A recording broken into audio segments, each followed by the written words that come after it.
कि महाराष्ट्र विधानसभा भंग हो सकती है। तो 40 विधायकों ने बागी तेवर दिखाए हैं। गुवाहाटी में वो मौजूद हैं। शिवसेना के आधे से ज्यादा जीते हुए विधायक इस वक्त उनके साथ नहीं हैं, लिहाजा बड़ी जानकारी है कि भंग हो सकती है महाराष्ट्र विधानसभा। संजय राउत ने इसके संकेत भी दिए थे अभी बात करते हुए, और एक ट्वीट भी उन्होंने बाकायदा किया है जिसमें विधानसभा की बर्खास्तगी की बात भी उन्होंने लिखी है। हालांकि मराठी में उन्होंने ये ट्वीट किया है, लेकिन समझ में जितना आता है वो साफ साफ वो ये कह रहे हैं कि भंग हो सकती है महाराष्ट्र विधानसभा। सीधे सीधे वो स्वीकार कर रहे हैं इस बात की। उन्होंने ये भी कहा कि प्रतिष्ठा पहले रहनी जरूरी है, सरकार नहीं।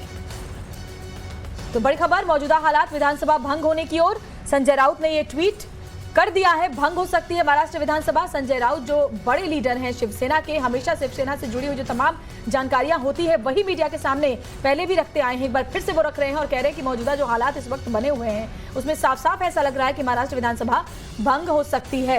यानी जिस तरीके से 40 विधायक इस वक्त गुवाहाटी में मौजूद हैं, उन्होंने बागी तेवर दिखाए हैं, नाराजगी अपनी साफ दिखा करके उन्होंने कहा है कि अगर बीजेपी के साथ जाती है शिवसेना सरकार बनाने के लिए तब तो हम साथ रहेंगे, वरना असली शिवसेना हम हैं, असली शिवसेना हम हैं। ये दावा भी उनकी तरफ से किया जा रहा है और बड़ी संख्या है विधायकों की, लिहाजा अब स्थिति को संजय राउत और उद्धव ठाकरे भी समझ रहे हैं। ऐसे में ये ट्वीट ये किया गया कि विधानसभा भंग हो सकता है। एकनाथ शिंदे की बगावत पर उन्होंने कहा था इससे पहले भी कि ज्यादा से ज्यादा क्या होगा, सत्ता ही जाएगी। शिंदे से हालांकि लगातार बात होने का दावा भी कर रहे हैं, लेकिन अब वो समझ चुके हैं कि एकनाथ शिंदे मानने वाले नहीं है। एकनाथ शिंदे ने अपनी तमाम शर्तें जो है वो सामने रख दी हैं और उसके बाद जो टीम उद्धव ठाकरे है, क्योंकि सबसे बड़े सिपहसालार उनके संजय राउत है, हमेशा शिवसेना से जुड़ी हुई तमाम जानकारियों को वही मीडिया के सामने रखते आए हैं और इस बार भी देखिए उन्होंने अब विधानसभा भंग होने के संकेत साफ साफ दे दिए हैं। संजय राउत ने बकायदा इसको लेकर के एक ट्वीट भी किया है जिसमें लिखा है कि विधानसभा बर्खास्त की जा सकती है। The journey of political developments in Maharashtra towards dismissal of Vidhan Sabha. साफ साफ उन्होंने लिखा है कि जिस तरीके से जो पॉलिटिकल जर्नी है, जो डेवलपमेंट्स हो रहे हैं, वो साफ साफ इस बात का इशारा कर रहे हैं कि विधानसभा भंग की जा सकती है। उन्होंने ये भी कहा था कि प्रतिष्ठा ज्यादा जरूरी है, सरकार जरूरी नहीं है, लेकिन शायद ये बात समझने में संजय राउत और साथ ही साथ पूरी शिवसेना को काफी देर हो चुकी है। अब वो वक्त हाथ से निकल चुका है, ये बात वो भी समझ चुके हैं। जो नाराजगी पर उन्होंने पहले ही काम किया होता, कोशिश की होती नाराज विधायकों को मनाने की, तो शायद ये स्थिति आज शिवसेना के सामने नहीं होती कि न सिर्फ उनके सामने सरकार बचाने का चैलेंज है, बल्कि उससे भी बड़ी चुनौती अपनी पार्टी बचाने की है। क्योंकि जो नाराज विधायक है उनकी संख्या बहुत ज्यादा है और वो साफ साफ कह रहे हैं कि असली शिव सैनिक तो हम हैं, हिंदूवादी शिव सैनिक हम हैं, बाला साहब ठाकरे के आदर्शों पर चलने वाले हम हैं, ना कि उद्धव ठाकरे हैं। उनसे विचारधारा से कॉम्प्रोमाइज करने का आरोप भी बागी विधायकों ने किया है और आपको सुनाते हैं इसी को लेकर के संजय राउत ने क्या कुछ कहा था थोड़ी देर पहले, वो भी आप सुनिए। ज्यादा से ज्यादा क्या होगा, सत्ता जाएगी और क्या होता है। ज्यादा से ज्यादा क्या होगी, महाराष्ट्र की सत्ता जाएगी, सत्ता वापस आ सकती है सर, लेकिन प्रतिष्ठा होती है पार्टी की, वो सबसे ज्यादा से ज्यादा क्या होगा, सत्ता जाएगी और क्या होता है। ज्यादा से ज्यादा क्या होगी, महाराष्ट्र की सत्ता जाएगी, सत्ता वापस आ सकती है सर, लेकिन प्रतिष्ठा होती है पार्टी की, वो सबसे ऊपर है। पार्टी की सत्ता बड़ी नहीं है, प्रतिष्ठा बड़ी है। गौरव हमारे साथ लगातार जुड़े हुए। गौरव, उद्धव ठाकरे के सबसे बड़े सिपहसालार अब वो भी ये साफ साफ कह रहे हैं, ट्वीट के जरिए बाकायदा इशारा भी कर दिया है कि स्थिति अब हमारे हाथ से बाहर है, अब कभी भी विधानसभा भंग हो सकती है। देखिए, जो जानकारी यही मिल रही है कि 1 बजे कैबिनेट की एक बैठक है और हो सकता है कि कैबिनेट की बैठक में इस बात की अनुशंसा कर दी जाए कि विधानसभा भंग की जाए। ऐसा फैसला जो है, एक अनुशंसा रिकमेंडेशन जो है वो उद्धव ठाकरे की कैबिनेट के द्वारा की जा सकती है और उसी का एक इशारा जो है संजय राउत ने कर दिया है कि विधानसभा भंग होने की दिशा में जो है वो स्थिति बढ़ रही है और यहाँ पर प्रतिष्ठा से बड़ा नंबर होता है और नंबर से ही प्रतिष्ठा जुड़ी हुई है। तो चूंकि ये साफ हो चुका है कि शिवसेना के पास नंबर्स नहीं है, जो मौजूदा धड़ा है जिसे कह सकते हैं आप, नंबर्स नहीं है, तो ऐसे में अब कोई स्थिति नहीं रह जाती है कि ये सरकार चल पाएगी। बिल्कुल, बहुत बड़ी खबर, बहुत बड़ी जानकारी इस वक्त गौरव हमें दे रहे हैं। बता दें अपने दर्शकों को, देखिए किस तरीके से कैबिनेट जो मीटिंग है 1 बजे, अब से तकरीबन 1 घंटे के बाद, उसमें विधानसभा भंग करने की अनुशंसा की जा सकती है। ये बहुत बड़ी खबर, सिफारिश संभव है क्योंकि अल्पमत में अब ये सरकार आ चुकी है 40 बागी विधायकों के साथ और इसके अलावा कुछ और विधायकों के भी बागी होने की आशंका लगातार जो सरकार है महाराष्ट्र की उन्हें सता रही है। गौरव, बहुत बड़ी खबर, 1 बजे जो कैबिनेट की मीटिंग है उसमें हो सकता है कि विधानसभा भंग करने की सिफारिश की जाए।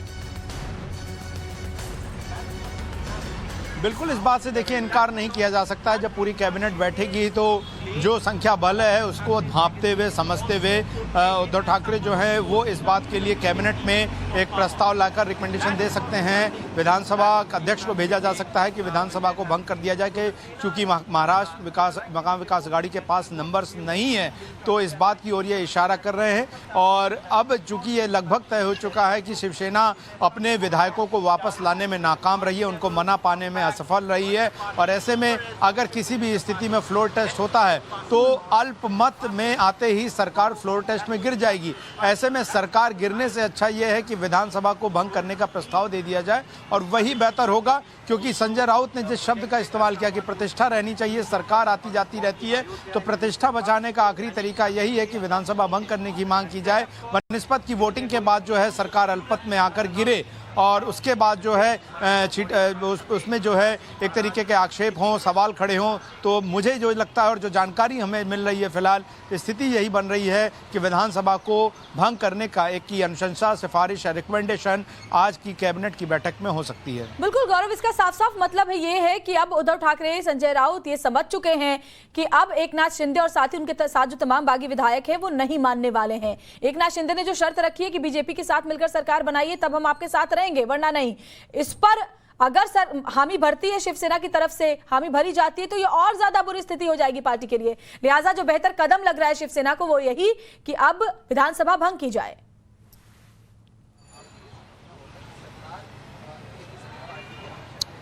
बिल्कुल, देखिए सही तरीका यही है। हालांकि जो जानकारी ये भी है कि साथ में 5 बजे उद्धव ठाकरे ने अपने सभी जो सांसद और साथ ही साथ बचे खुचे विधानसभा के विधायक और एमएलसी हैं उनकी बैठक बुलाई है, और हो सकता है कि इस बात को वहां पर उद्धव ठाकरे द्वारा रखा जाए कि अब जो परिस्थितियां हैं उसके हिसाब से सरकार चला पाना संभव नहीं है, तो बेहतर होगा कि शिवसेना जो है वो विपक्ष की भूमिका में आकर बैठे और विपक्ष की भूमिका निभाए। और अगर आप देखिए, ये समझ कर चलिए, अगर फ्लोर टेस्ट होता है और बाकायदा वोटिंग होती है, और अगर जो शिवसेना के बागी विधायक हैं एकनाथ शिंदे के नेतृत्व में वो खिलाफ में वोट करते हैं, तो इससे ये साफ हो जाएगा कि सरकार बहुत अल्पमत में गिरेगी, तमाम बयानबाजी होगी, छीटाकशी होगी, और शिवसेना के नेतृत्व और खास करके उद्धव ठाकरे के नेतृत्व पर सवाल ज़्यादा खड़े होंगे। ऐसे में जो ये समझ में आ रहा है कि राजनीतिक परिस्थितियों को भांपते हुए उद्धव ठाकरे उससे पहले ही शिवसेना की प्रतिष्ठा संजय राउत के मुताबिक जो है वो बचाने के लिए पहले ही सरकार भंग कर दी जाए, और खुद ही शिवसेना, एनसीपी और कांग्रेस विपक्ष की भूमिका में बैठने के लिए तैयार हो जाएं। बिल्कुल, यानी अगले कुछ दिन बेहद अहम होने जा रहे हैं महाराष्ट्र की सियासत को लेकर के। गौरव, अगर विधानसभा भंग की जाती है उसके बाद भी समीकरण वहां पर बहुत तेजी के साथ बदलते हुए नजर आने वाले हैं।